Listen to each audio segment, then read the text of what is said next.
نحمده ونصلي ونسلم على سيدنا ومولانا محمد رسوله النبي الأمين المكين الحليم الكريم الرؤوف الرحيم. قال الله تبارك وتعالى في القرآن المجيد والفرقان الحميد: إن الذين يغضون أصواتهم عند رسول الله أولئك الذين امتحن الله قلوبهم للتقوى لهم مغفرة وأجر عظيم. صدق الله مولانا العظيم. سورہ حجرات کی آیت نمبر 3 میں اللہ رب العزت نے ان لوگوں کو جو حضور علیہ السلام کی بارگاہ کے آداب کو ملوث خاطر رکھتے ہیں اور حضور علیہ السلام کی بارگاہ کے آداب کا مکمل طور پر خیال رکھتے ہیں، ان لوگوں کے اللہ تبارک و تعالیٰ نے اس آیت میں ان پہ کیے گئے انعامات کا ذکر فرمایا ہے. فرمایا کہ بے شک وہ لوگ یغضون اصواتهم جو اپنی آوازوں کو پست رکھتے ہیں عند رسول اللہ صلی اللہ علیہ وسلم کی بارگاہ میں، اللہ کے رسول صلی اللہ علیہ وسلم کے پاس.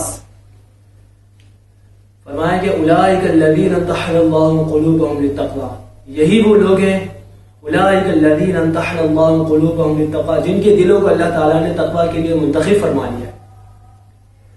فرمایا کہ لہم مغفرۃ و اجر عظیم، ان کے لیے مغفرت ہے اور اجر عظیم ہے. اگر اس آیت مبارکہ سے پہلی والی آیت یعنی سورہ حجرات کی آیت نمبر 2 کو اگر ہم دیکھیں تو وہاں اللہ تبارک و تعالیٰ نے حضور علیہ السلام کی بارگاہ کے آداب کو اور سختی کے ساتھ بیان فرمایا کہ ان کی بارگاہ میں اپنی آوازوں کو بھی بلند نہ کرو. اگر آپ نے پچھلی آیت مبارکہ کی تفسیر سنی ہو، فرمایا کہ یا ایھا الذین آمنوا لا ترفعوا اصواتکم فوق صوت النبی، اے ایمان والو نبی صلی اللہ علیہ وسلم کی بارگاہ میں اپنی آوازوں کو بھی بلند نہ کرو، نبی کی آواز سے اپنی آواز کو بلند نہ کرو. تو وہاں حضور علیہ السلام کی بارگاہ کے آداب کی تعلیم دیتے ہوئے سختی فرمائی، اور یہاں قرآن مجید کا اسلوب دیکھیے تعلیم دینے کا. یہاں حضور علیہ السلام کی بارگاہ میں ان مومنوں کو، ان اہل ایمان کو شاباشی بھی دی جا رہی ہے کہ جو حضور علیہ السلام کی بارگاہ میں اپنی آوازوں کو پست رکھتے ہیں. ان کی آوازوں کے پست رکھنے پر اللہ تعالیٰ نے ان پر جو انعامات فرمائے اور احسان فرمائے ان کو ذکر فرمایا. یہاں ایک بات قابل ذکر ہے، فرمایا اولئک الذین امتحن اللہ قلوبهم للتقوی، یہی وہ لوگ ہیں جن کے دلوں کو اللہ تعالیٰ نے تقوی کے لیے منتخب فرما دیا. امتحانہ یہ باب افتعال سے تعلق رکھتا ہے، تو اس کے معنی بے شمار مفسرین نے بیان فرمایا. امام فرہ نے بیان فرمایا، امام اخشش نے اس کے معنی کو بیان کرتے ہوئے فرمایا. میں مختصراً ان کے معنی کو یہاں ذکر کر دوں. فرمایا کہ یہ امتحان سے اس کا معنی قرآن مجید کی آیت مبارکہ کے مطابق اور علماء اہل لغت کے مطابق اس آیت مبارکہ کا امتحانہ کے مطابق اگر مفہوم سمجھا جائے تو مطلب یہ ہے، امتحانہ کا مطلب اختصھا قلوبہم للتقوی، کہ اللہ تعالیٰ نے ان کے دلوں کو تقوی کے لیے مختص کر لیا ہے. اخلصھا یہ بھی اس کا معنی بیان کیا کہ ان کے دلوں کو اللہ تعالیٰ نے تقوی کے لیے خاص کر لیا ہے.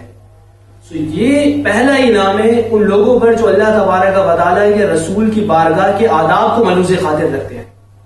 فرمایا کہ ان کے دلوں کو اللہ تعالیٰ نے تقوی کے لیے منتخب فرما لیا ہے، خاص کر لیا ہے، کہ یہ دل اللہ تعالیٰ کے تقوی کے لیے، اس کی خوف کے لیے، اس کی خشیت کے لیے منتخب کر لیے گئے.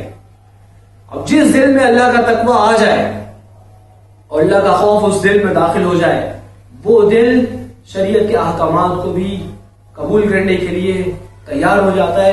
اور وہ شخص کہ جس کے دل میں اللہ کا خوف اور اس کا تقوی ہو، جس کے دل کو اللہ تعالیٰ تقوی کے لیے منتخب فرما چکا ہو، وہ شریعت پر بھی بآسانی عمل کر سکتا ہے. تو یہاں سے ایک بات یہ ثابت ہوئی کہ جو حضور علیہ السلام کی بارگاہ کے آداب کو ملوث خاطر رکھتے ہیں اور حضور علیہ السلام کے احترام کو، تکریم کو، آپ کی ناموس کو اپنے پیش نظر رکھتے ہیں، اللہ تبارک و تعالیٰ کا ان پر پہلا انعام یہ ہوتا ہے کہ ان کے دلوں کو تقوی کے لیے منتخب فرما لیا جاتا ہے. مطلب یہ کہ جس دل میں ادب مصطفیٰ ہوتا ہے، وہ شریعت پر عمل کرنے کے لیے، وہ شخص شریعت پر عمل کرنے کے لیے ہمیشہ تیار رہتا ہے، اس کے لیے یہ کام آسان کر دیا جاتا ہے، یہ بارہ گرا اس کے لیے بہت آسان کر دیا جاتا ہے۔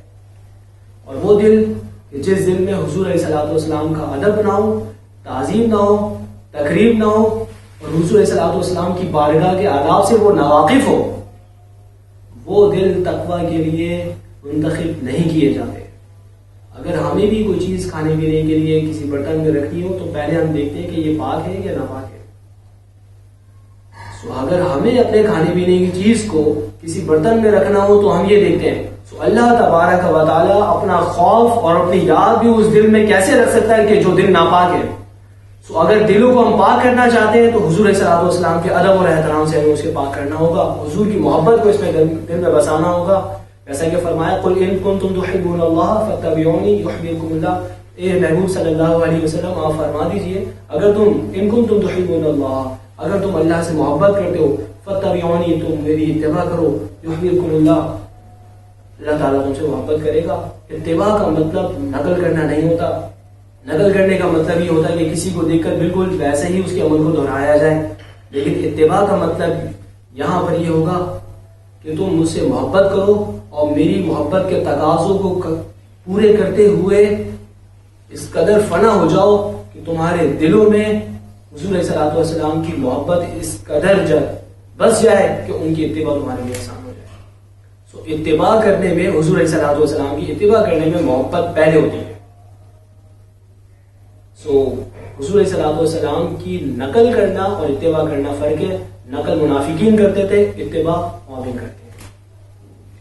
اور پھر دوسرا انعام اسی آیت کریمہ میں سورہ حجرات کی تیسری آیت کریمہ میں فرمایا کہ ان کے دلوں کو پہلا انعام کہ اولئک الذین امتحن اللہ قلوبہم للتقوی لہم مغفرۃ واجر عظیم، دوسرا انعام کہ ان کے لیے مغفرت ہے، واجر عظیم، اور ان کے لیے اجر عظیم ہے۔ دوسرا انعامی ذکر فرمایا کہ ان کے لیے مغفرت ہے، اگر ان سے کوئی گناہ اگر سرزد ہو بھی جائے تو اللہ تبارک و تعالیٰ کی بارگاہ سے ان کے لیے انعام یہ ہے کہ ان کے لیے مغفرت ہے، اس کی رحمت ان کے لیے مزید وسیع کر دی جاتی ہے۔ اور پھر فرمایا واجر عظیم، اور ان کے لیے اجر عظیم ہے۔ اجر کی صفت کو بیان فرمایا اور مغفرت کی صفت کو اللہ تعالیٰ نے بیان فرمایا تو لفظ عظیم سے فرمایا۔ کلمہ عظیم، عظیم کیا معنی عظیم کا؟